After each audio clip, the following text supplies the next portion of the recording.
Today, President Donald Trump met with world leaders in Washington to talk about how to bring peace to Ukraine. But in Ukraine, peace feels far away.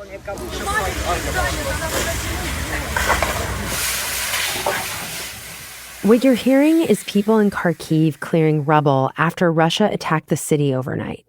At least 7 people were killed. And Ukraine's eastern front is under pressure. Russian forces have made major gains there recently, pushing further into Ukrainian territory. Ukrainian troops are scrambling to claw their land back. The Post's Ukraine bureau chief, Siobhan O'Grady, watched from the front lines last week as troops prepared to go out. They're carrying backpacks. They have sleeping pads. Their helmets are covered with scraps of fabric to make them blend in better with trees. She sent this voice memo from Donetsk in eastern Ukraine. We were just at another position that was, a few days ago, was 40 kilometers from the front line and is now 22. So the quick Russian advances are really stressing the troops here, and they're trying to quickly take back this territory that was lost in an unexpected Russian advance before Russia fully consolidates its gains. Ukrainian soldiers feel like every inch of territory they lose will give Russia more leverage as world leaders come to the bargaining table. And no one feels this pressure more than soldiers like Chudo. That's his call name. We're not using his real one. Chudo is from a region of Ukraine that Russia now occupies. He told Siobhan he feels intense pressure to hold on. And how do you feel, especially knowing that the Russians have recently advanced in this direction? Переживаємо, сильно переживаємо і стараємося, робимо все можливе, що від нас зависить. We worry, but we continue doing everything that depends from us.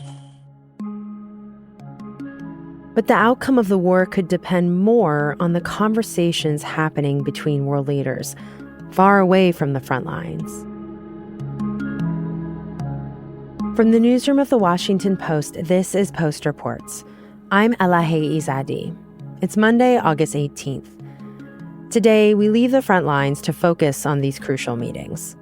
I speak to White House correspondent Michael Birnbaum about summits held with Russian President Vladimir Putin and Ukrainian President Volodymyr Zelensky. Michael explains the diplomacy at play and why Trump's eagerness to end this war could end up advancing Russia's goals.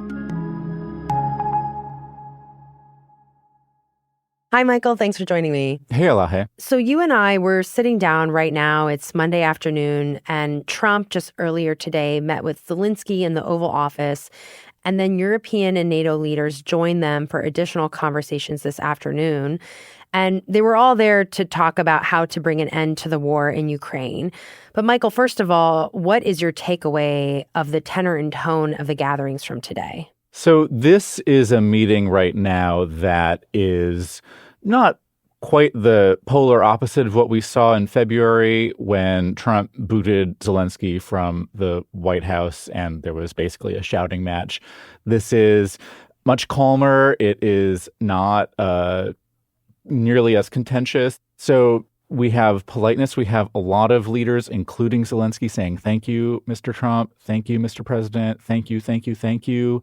But there are some clear disagreements still. And we're seeing both Zelensky and the European leaders very politely pushing Trump in their direction to see if they can make some progress. Yeah, and we should say we still don't, at this point, you and I are talking, know exactly what will come out of this conversation and these conversations. But what about those disagreements? What is the substance of what we know on where these parties all stand right now? Well, so it's very clear that both Zelensky and the European leaders think it's really important to try to get a ceasefire as soon as possible, just to stop the fighting, stop the shooting, and then have a broader discussion about what a sustainable peace deal would be. And they're pushing that. A couple of the leaders tried to present it as Trump's idea and say, it's a great idea, Mr. President, your idea to have a ceasefire. But Trump himself is actually voicing some skepticism about that and making clear that Putin doesn't want it and therefore perhaps Trump doesn't want it. The other thing that they talked about were security guarantees. And when you say security guarantee, what do you mean? So that's the thing.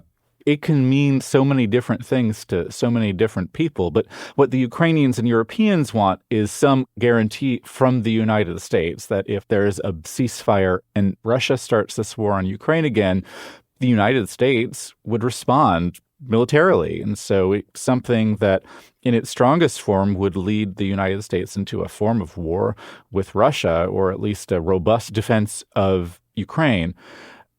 It's not so clear that Putin would accept that, and it's not so clear that Trump's willing to offer that. So, it's pretty unclear still what the details would be or what's really on offer. So what's next is immediately Trump says he's going to call up President Putin just to update him about the conversation. And at this point, Trump has basically cast himself as a go-between between Putin and Zelensky. Then he says that he's hoping that Zelensky and Putin can get together in a room, probably with him too, and they would have a trilateral meeting to work out some sort of final deal. So that's where this seems to be going. And Trump says he wants to do it as quickly as possible. So, Michael, we're going to unpack more around what all those sticking points are, but I want to understand how we got here. And in order to do that, my first question is, why is Donald Trump so invested in this war ending? President Trump has been saying for months and all through the campaign last year that if he had been president in 2022 when Russia invaded Ukraine, it just never would have happened, that he was strong, he intimidated Russian President Vladimir Putin, and he could have worked out some sort of arrangement so that there was no war in the first place. He's been saying that he wants to end the war. He said originally he'd end it in a day. That hasn't happened. We're 8 months in. He's been saying with increasing frustration that it is complicated and that it's a challenge. But he has always said he has a great relationship with Putin and that if the two of them just got in a room together, they could hash things out. Trump brags that he sees himself as a global peacemaker, a deal maker. He also keeps talking about how much he wants to win the Nobel Peace Prize. He's been talking about it for years. He complains that former President Barack Obama got the Nobel Peace Prize in 2009, and Trump would like it. So we had some reporting, and there were reports that a couple of weeks ago he called up a Norwegian minister who used to be the Secretary General of NATO to lobby for the Peace Prize. That's so fascinating. So Trump held a summit with Putin last Friday in Alaska, in Anchorage, and the idea was to talk about the war in Ukraine. Putin hasn't been on U.S. soil in 10 years, and you got to go to Anchorage while this was happening. So what were the expectations going into that day? Well, there was a lot of anxiety and there was a lot of mixed messaging from the White House. The concern was what Putin would bring in terms of demands to Trump, and a worry that Trump would be quick to concede those demands. Putin has very clearly been demanding more land from Ukraine. Trump, ahead of time, at first talked about how he'd be open to that sort of thing. That's something that got the Ukrainians very nervous. Then he kind of reversed himself and said he just wanted to go in and hear Putin out. He'd be able to tell within the first 2 minutes whether a deal was possible. So it was sort of mixed messaging. And what was the energy like in Anchorage? Can you describe the scene? It was crazy. It was fascinating to be in Anchorage. We, the journalists, along with the leaders and their entourages, were together on a U.S. military base. Putin was flying in from Russia, which is, right next door to Alaska. And when he arrived, Trump, got out of Air Force One. Putin got out of his presidential Ilyushin, Russian-made jet.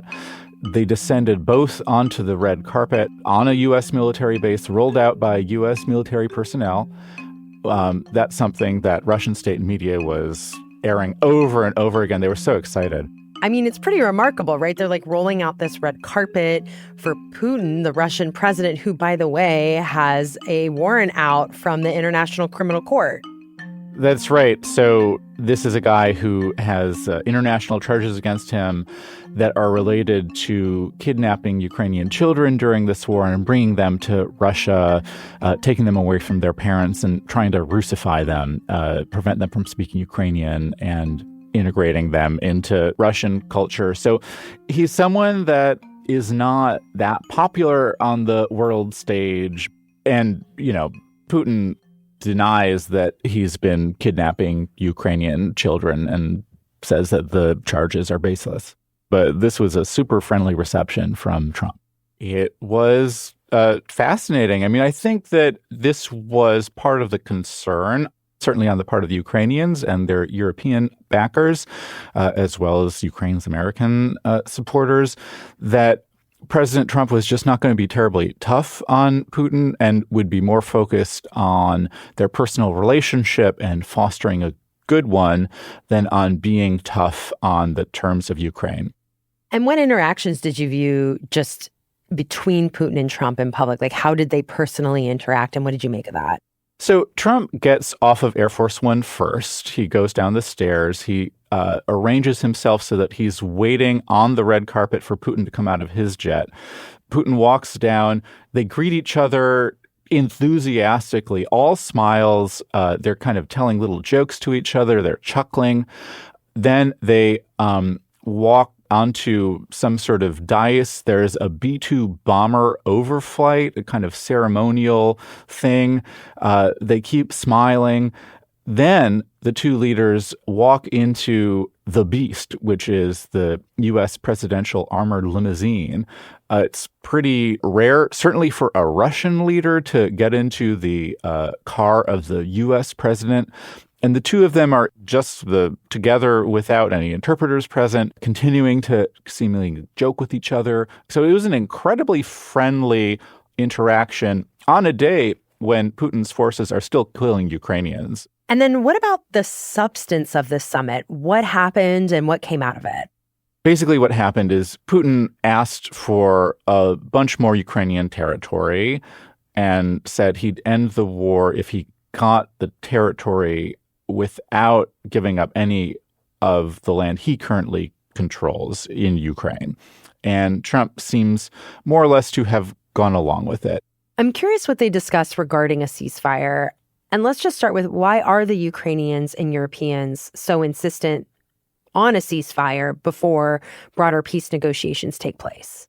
They say that continuing the war while they're negotiating a really complicated deal is basically negotiating at the end of a gun. And it's just not an appropriate way to come up with a decent and long-lasting deal. Trump had spoken to Zelensky and European leaders ahead of the meeting with Putin and had agreed, ceasefire first, deal second. Then, at the meeting that went out the window, seemingly almost immediately, Putin said, I'm not willing to do a ceasefire. And Trump afterward said, that seems right. We just want a deal. It's going to be faster. Ceasefires break down anyway. So he basically gave in to Putin's request really without seeming to give anything in return. Was there anything else that Putin asked for that it seemed like Trump was willing to go along with?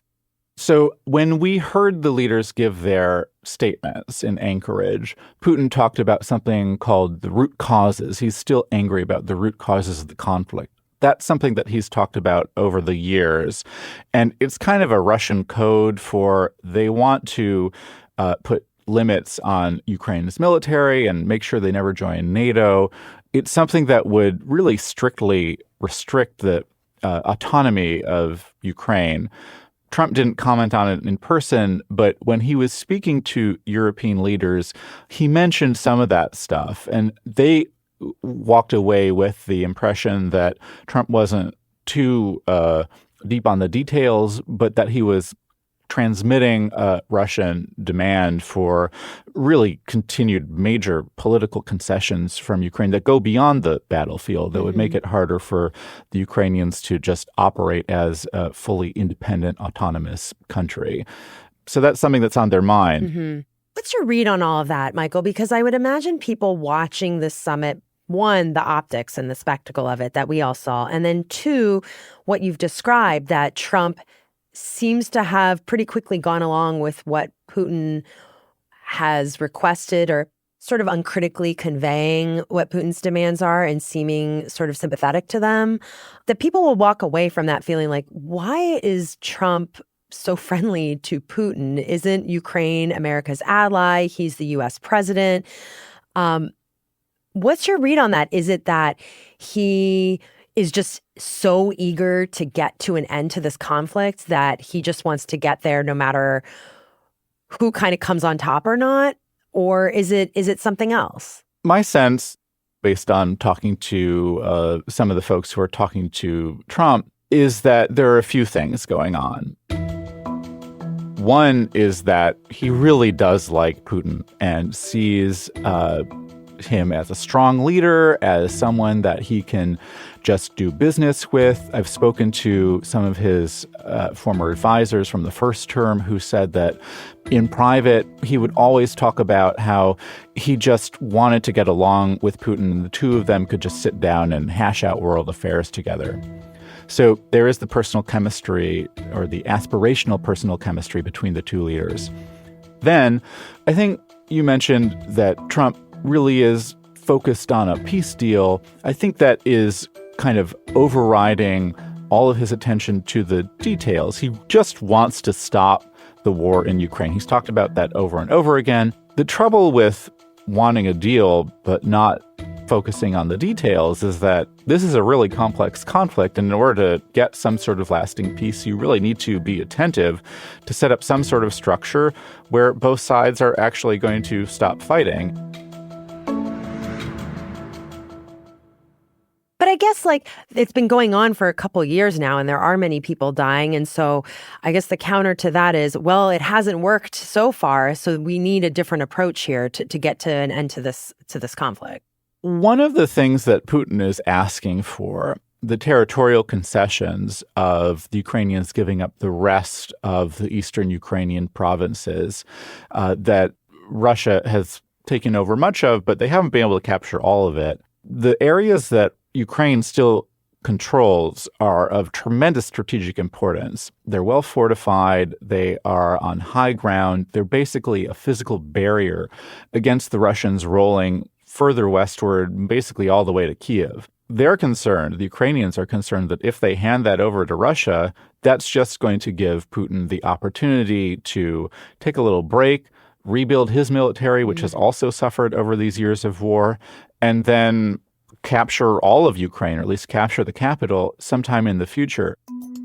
They're worried about what it says that Putin says he wants these strategically important areas, because it's not necessarily just about having a nice little trophy. It could be about capturing all of Ukraine in the future. Wow. After the break, we dig deeper into Trump and Zelensky's relationship and what could be next for this war. We'll be right back.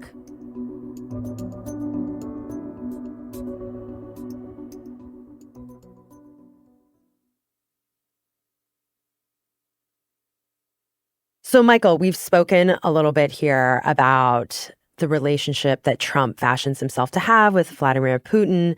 But now let's talk about this other relationship, and that is between Trump and Zelensky. Up until now, what has that relationship been like?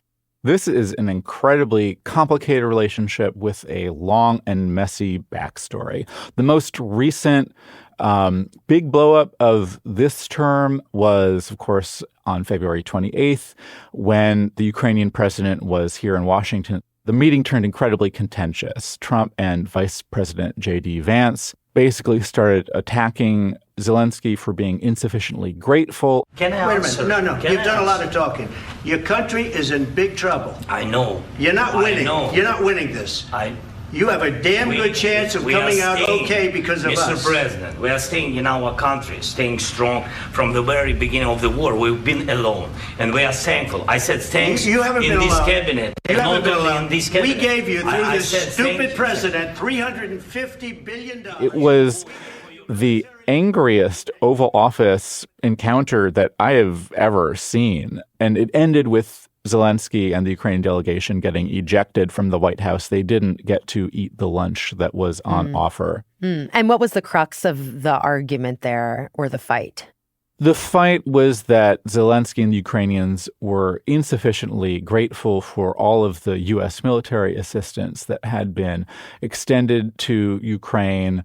Trump said that Zelensky didn't have any cards, that the Russians had all the cards, and the Ukrainians basically needed to cut a deal and end the war, and was very unsympathetic to the idea that Ukraine had been invaded, that there were some principles at stake, and that the United States and Europe had supported the Ukrainians until that point.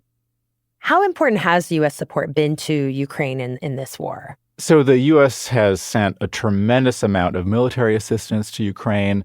It's spent more than $65 billion on military aid and equipment. Without their help, Ukraine would have lost a long time ago. Now the Europeans have reached a deal where they're basically buying a lot of American military equipment. But if the U.S. kind of backed out today, the Ukrainians would be in a really tough spot. Given how today's meetings have gone between Trump and Zelensky, and these ones between the European and NATO leaders, at least what they're presenting publicly, how do you read the relationship with Trump and Zelensky? Has it improved? Well, it's certainly progress that Trump is not expelling Zelensky from the White House, and they're finding a way to get along. Zelensky came in a suit today, which Trump complimented him on last time. There was some tension. That actually was the origin of the blow-up. That was the spark for the blow-up last time, that Zelensky was in his kind of more military garb. So they've patched things up a bit. At the same time, something that I noticed today was the extent to which President Trump is saying basically he takes Putin at his word that he wants peace. And a Russian peace is something that looks very different from a Ukrainian peace. And Russia, of course, is the country that invaded Ukraine and continues to bombard it. So this idea that both sides want peace and they just need to work something out and they're going to get to something very quickly, that's something that Trump keeps repeating, and it's something that I think probably is going to worry the Ukrainians and the Europeans that, what kind of peace is Trump really driving at here? And is it something that's going to look like what Putin wants, but not what is acceptable to the Ukrainians? Michael, we've been talking about how all of these world leaders sitting at the very top of their countries are talking about the situation on the ground and people's lives and the land and just how this war has unfolded.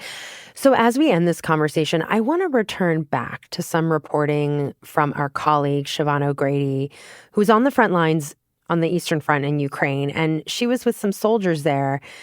And the same soldier we heard from in the beginning, Chudo, he told her what he thought about giving up land in exchange for an end to this war. Would you accept any deal to end the war that would mean you couldn't go home to your village? If Ukraine said, okay, we have new lines for our territory, would you accept that? Or would you want to keep fighting until you can return home? Чи ви би прийняли умову, за якою Україна і Росія підписують, миряться, але ви не зможете повернутися додому? Чи ви би прийняли те, що ви ніколи не зможете повернутися? Ні. He said, I wouldn't accept it. Ну, а чого я воюю? Я воюю за свою землю. I'm fighting for my land. Yeah. There's so much at stake here, and so many Ukrainians have died, so many Russians have died. Zelensky is in this horrible position of trying to figure out the best thing for his country and for the future of Ukraine. He's looking for a way. He doesn't have full control over certainly public opinion. He's a democracy. A lot of soldiers really do want to keep fighting, but also you can hear in the voices there how tired people are. This is a war that has gone on for more than 3 years. People have dug in. People have lost their families. They've lost their homes.